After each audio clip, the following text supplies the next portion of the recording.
ഇന്ന് വളരെ രസകരമായ ഒരു കാര്യം കാണാനിടയായി മാധ്യമങ്ങളിൽ നിന്ന്. അപ്പോൾ മാധ്യമങ്ങളൊക്കെ റിപ്പോർട്ട് ചെയ്തുകൊണ്ടാണ് ഞാനത് പറയുന്നത്. കാരണം ഞാൻ നിയമസഭയിൽ ഇല്ലായിരുന്നല്ലോ. അപ്പോൾ ഇത് മാധ്യമങ്ങൾ വഴി ഇത് അറിയാൻ പറ്റുള്ളൂ. ശ്രീ രമേശ് ചെന്നിത്തല ഒരു പ്രമേയം കൊണ്ടുവന്നു നിയമസഭയിൽ, അടിയന്തര പ്രമേയം കൊണ്ടുവന്നത് ഈ നാട്ടിൽ നടക്കുന്ന ലഹരി, അതായത് കുഞ്ഞുങ്ങളുടെ ഇടയിൽ പകരുന്ന ലഹരി, അതുപോലെ തന്നെ അവരുടെ ഇടയിൽ പടരുന്ന കുറ്റകൃത്യങ്ങൾ ഇതിനെ സംബന്ധിച്ചാണ് ശ്രീ രമേശ് ചെന്നിത്തല നല്ല രീതിയിൽ അത് അവതരിപ്പിക്കുന്നത് കണ്ടത്. അപ്പോൾ ശ്രീ രമേശ് ചെന്നിത്തല അത് അവതരിപ്പിച്ചപ്പോൾ വളരെ മോശമായ ഒരു വാക്ക് മുഖ്യമന്ത്രിയെ കുറിച്ച് ഉപയോഗിച്ചു കേട്ടോ എന്നാണ് അദ്ദേഹം കരുതുന്നത്. അതായത് മിസ്റ്റർ ചീഫ് മിനിസ്റ്റർ എന്ന് വിളിച്ചു. ഇത് അമേരിക്കൻ പ്രസിഡന്റിനെ കഴിയൊന്നും വലുതൊന്നും അല്ലല്ലോ നമ്മുടെ chief minister Shri Pinarayi Vijayan. American president അമേരിക്കയിൽ ഒരു പൗരന് മുഖത്ത് നോക്കി മിസ്റ്റർ പ്രസിഡന്റ് എന്ന് വിളിക്കാം, ഒരു കുഴപ്പമില്ല.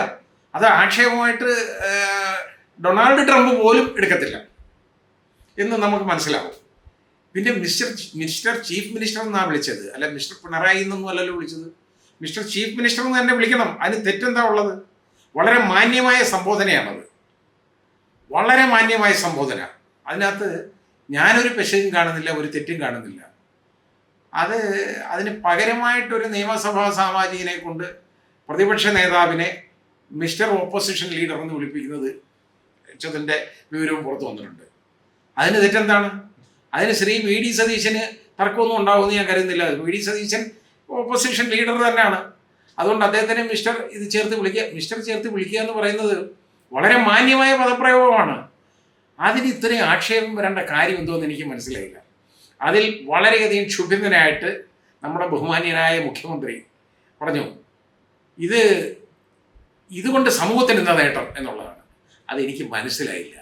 അപ്പോൾ അദ്ദേഹത്തിനെ മിസ്റ്റർ ചീഫ് മിനിസ്റ്റർ എന്ന് രമേശ് ചെന്നിത്തല സംബോധന ചെയ്തതുകൊണ്ട് സമൂഹത്തിന് എന്താ നേട്ടം എന്ന് ചോദിച്ചു കഴിഞ്ഞാൽ എനിക്കത് എന്താ കാര്യമെന്ന് എനിക്ക് മനസ്സിലായില്ല. അദ്ദേഹം ഉദ്ദേശം എന്താണെന്ന് എനിക്ക് മനസ്സിലായില്ല. ഒരു തർക്കത്തിന് വേണ്ടി തർക്കിച്ചതായിരിക്കാനേ ഉള്ളൂ. കാരണം രമേശ് ചെന്നിത്തല പറഞ്ഞതിൽ എന്താണ് തെറ്റ് ബഹുമാന്യനായ മുഖ്യമന്ത്രി? കാരണം നിങ്ങൾ ആഭ്യന്തരം ഭരിക്കുന്ന ആളല്ലേ. അപ്പോൾ അത് നോക്കുമ്പോൾ ഇവിടെ ഈ നാട്ടിൽ നടക്കുന്ന അരാജകത്വം നിങ്ങൾ കണ്ണു തുറന്ന് കാണുന്നില്ലേ? എത്ര കൊലപാതകങ്ങളാണ് അവിടെ നടക്കുന്നത്. അപ്പോൾ നിങ്ങൾ ചോദിക്കും ഞാൻ ആരെയും പോയി കൊന്നില്ലല്ലോ എന്ന്. ശരിയാണ്. പക്ഷേ നിങ്ങളുടെ പോലീസ് എവിടെ? നിങ്ങളുടെ എക്സൈസ് എവിടെ? ഇവിടെ ഈ യഥാർത്ഥത്തിൽ ഒരു കോമ്പിങ് ഓപ്പറേഷൻസ് ഒക്കെ നടത്തി ഇവിടുത്തെ മയക്കുമരുന്നിൻ്റെ മയക്കുമരുന്നിൻ്റെ വിതരണം, ആ ശൃംഖല പൊളിക്കുകയല്ലേ ചെയ്യേണ്ടത് നിങ്ങൾ? അത് നിങ്ങൾ നോക്കണം, നിങ്ങളുടെ ബാധ്യതയാണ്. അതിന് നിങ്ങളെ കുറ്റം പറയാനല്ലാതെ ആഭ്യന്തര വകുപ്പ് ഭരിക്കുന്ന ആളിനെ അല്ലാതെ ആഭ്യന്തര വകുപ്പിൻ്റെ വീഴ്ചയ്ക്ക് വേറെ ആരെ കുറ്റം പറയാൻ പറ്റും? വേറെ ആരോട് പോയി ചോദിക്കും? വേറെ ഏതെങ്കിലും മന്ത്രിയെ വിളിച്ച് ചോദിച്ചാൽ മതിയോ? ഇത് താങ്കളോടാണ് ചോദിക്കേണ്ടത്. അവരത് വളരെ മാന്യമായ ഭാഷയിൽ ചോദിച്ചു. വേറെ പേരൊന്നും അല്ലല്ലോ വിളിച്ചത്, മിസ്റ്റർ ചീഫ് മിനിസ്റ്റർ എന്നല്ലേ. You are the chief minister. നിങ്ങൾ ചീഫ് മിനിസ്റ്ററാണ്, നിങ്ങളെയാണ് ഈ സ്റ്റേറ്റിൻ്റെ മുഖ്യമന്ത്രി, ഞങ്ങളുടെ മുഖ്യമന്ത്രിയാണ് നിങ്ങൾ. അപ്പം നിങ്ങളെ അങ്ങനെ മിസ്റ്റർ ചീഫ് മിനിസ്റ്റർ എന്ന് വിളിക്കുന്നത് വളരെയധികം മര്യാദയുടെ ഒരു ഭാഗമാണ്. പിന്നെ അങ്ങേ എന്താ പിന്നെ വിളിക്കേണ്ടത്? വേറെ എന്താ വിളിക്കേണ്ടതെന്നൊന്ന് പറഞ്ഞു കൊടുത്തോളൂ. അത് നിങ്ങളെ മുഖ്യമന്ത്രി എന്ന് മാത്രം വിളിക്കുന്നതിലും നല്ലതല്ലേ ബഹുമാന്യനായ? അതിന് അങ്ങനെ പറയുന്നതിലൊക്കെ എത്രയോ വൃത്തിയാണ് മിസ്റ്റർ ചീഫ് മിനിസ്റ്റർ എന്ന് വിളിച്ചത്. ആ സംബോധനയിൽ തെറ്റ് കണ്ടത് നിങ്ങളുടെ ഒരു പാപ്പരത്വമായിട്ട് ഞാൻ കാണുന്നുള്ളൂ നിങ്ങളുടെ ഭാഗത്തുനിന്ന്. അത് ശരിയല്ല. ആ രീതിയിലുള്ള പെരുമാറ്റമേ ശരിയല്ല. മാത്രമല്ല രമേശ് ചെന്നിത്തല എന്ന് പറയുന്നത് എത്രയോ സീനിയറായിട്ടുള്ള ഒരു പൊളിറ്റീഷ്യനാണ്. എത്രയോ വർഷമായിട്ട് അദ്ദേഹം MLA ആയിട്ടിരിക്കുന്നു, അദ്ദേഹം MP ആയിട്ടിരുന്നു, അദ്ദേഹം മന്ത്രിയായിട്ടിരുന്നു. അപ്പോൾ അങ്ങനെയുള്ള ഒരാൾ നിങ്ങൾ മിസ്റ്റർ ചീഫ് മിനിസ്റ്റർ എന്ന് വിളിച്ചാൽ നിങ്ങളോടൊപ്പമൊക്കെ ഉള്ള യോഗ്യതയുള്ള ആളല്ലായിരുന്നു അത്. അപ്പോൾ അങ്ങനെ വിളിച്ചാൽ അതിലെന്താ തെറ്റുകുറ്റം കാണാനുള്ളത്? ചിലപ്പോൾ ദൈവം വിചാരിച്ചാൽ ജനവിധി അനുകൂലമായാൽ ചിലപ്പോൾ നിങ്ങൾക്ക് നാളെ രമേശ് ചെന്നിത്തല ഇതുപോലെ മിസ്റ്റർ ചീഫ് മിനിസ്റ്റർ എന്ന് വിളിക്കാൻ ചിലപ്പോൾ അവസരം കിട്ടിയേക്കും. അത് നിങ്ങൾ ആദ്യം കരുതുക. നമ്മളെല്ലാം ഒന്നും അല്ല ഇപ്പോൾ. ആ ഒരു രീതിയിൽ വേണം എടുക്കാൻ. ഇത്രത്തോളം നിങ്ങൾ ഉയരാൻ നിങ്ങൾ ആരാണെന്ന് എനിക്ക് മനസ്സിലായില്ല. നമ്മുടെ മഹത്വം അങ്ങനല്ല നമ്മൾ കാണിക്കേണ്ടത്. നമ്മൾ give respect and take respect എന്നുള്ളതാണ്. അദ്ദേഹം നിങ്ങളെ മിസ്റ്റർ ചീഫ് മിനിസ്റ്റർ എന്ന് വിളിച്ചപ്പോൾ നിങ്ങൾക്ക് തിരിച്ചു ചോദിക്കാം എന്താണ് മിസ്റ്റർ MLA എന്ന് നിങ്ങൾക്ക് ചോദിക്കാൻ ഒരു കുഴപ്പമില്ല. ചെന്നിത്തലയ്ക്ക് വല്ലതും പറയാൻ പറ്റുമോ? ചോദിക്കാമായിരുന്നു. അതിന് പകരം നിങ്ങൾ ഇതിൽ പൊട്ടിത്തെറിച്ചതോ ക്ഷുഭിതനായതോ അവരെ ഇത് അനാവശ്യമായിട്ട് അവരുടെ അടുത്ത് സംസാരിച്ചതോ ഒന്നും ശരിയായ ഒരു കാര്യമായിട്ട് തോന്നുന്നില്ല. ഇതൊക്കെ ജനങ്ങൾ കണ്ടുകൊണ്ടിരിക്കുന്നതല്ലേ. അപ്പോൾ ജാഗ്രത വേണം. നിങ്ങൾക്ക് ജാഗ്രത പാലിക്കണമെന്ന് എല്ലാ കാര്യങ്ങളിലും പറയുമല്ലോ, ഇതിലും ജാഗ്രത പാലിക്കണ്ടേ? അതല്ലേ വേണ്ടത് നമുക്ക്. ആ രീതിയിലായിരിക്കണം നമ്മുടെ പെരുമാറ്റം. ഞാൻ പറഞ്ഞത് എളിമ കൂടുന്തോറും ഉണ്ടല്ലോ ഉയരം കൂടും. അതാദ്യം മനസ്സിലാക്കണം.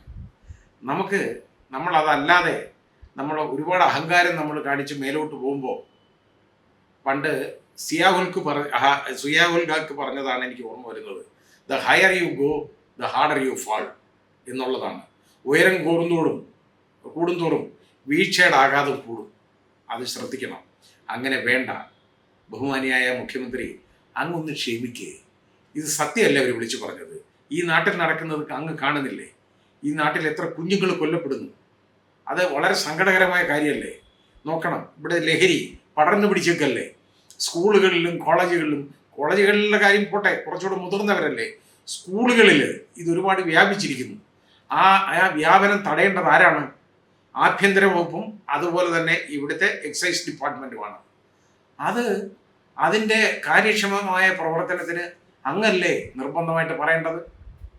ഇപ്പോൾ ആ ഷഹബാസ് എന്ന് പറയുന്ന കുട്ടിയെ കൊലപ്പെടുത്തിയല്ലോ, കുറേ കുട്ടികൾ ചേർന്ന്. അതിലെ മുഖ്യ പ്രതിയുടെ പിതാവ് എന്ന് പറയുന്നത് എല്ലാവരും അറിയപ്പെടുന്ന ഒരു ഗുണ്ടയാണെന്നാണ് ആ കുട്ടിയുടെ പിതാവ്, ഈ കൊല്ലപ്പെട്ട കുട്ടിയുടെ പിതാവ് പറയുന്നത്. അദ്ദേഹം പരസ്യമായിട്ട് മാധ്യമങ്ങളിൽ അത് പറഞ്ഞിട്ടുണ്ട്. അദ്ദേഹം ഒരു കാര്യം കൂടെ പറഞ്ഞു. ഇതിനകത്ത് അയാൾ ഉണ്ടായിരുന്നു. അയാൾ നഞ്ചക്കും കൊടുത്തയച്ചിട്ട് മാറി നിന്ന് പ്രകടനം കണ്ടുകൊണ്ടിരിക്കുകയാണ് അയാളുടെ മോൻ എങ്ങനെ പെർഫോം ചെയ്യുന്നെന്ന്.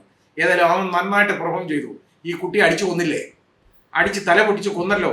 ഇത് ആരുടെയൊക്കെ കുഴപ്പം? ഒന്ന് ആലോചിച്ച് നോക്കിയുള്ളൂ. അവനെ ഒരു രാഷ്ട്രീയക്കാരനാണെന്നുള്ള ഒരൊറ്റ കാരണം കൊണ്ട് നിങ്ങൾ അന്വേഷണം ഇതിൽ അവസാനിപ്പിച്ച് അവനെ വിടുകയാണെന്നുണ്ടെങ്കിൽ, ആ പിതാവ് പറഞ്ഞേക്കുന്നത് എന്താണെന്നറിയോ? പത്രത്തിൽ ഇത് വന്നിട്ടുണ്ട്.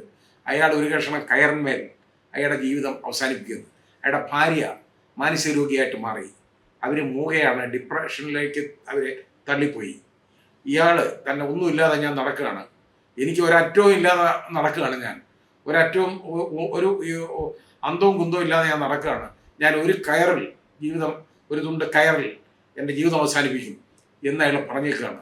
അതുകൂടെ കാണണോ നിങ്ങൾക്ക്?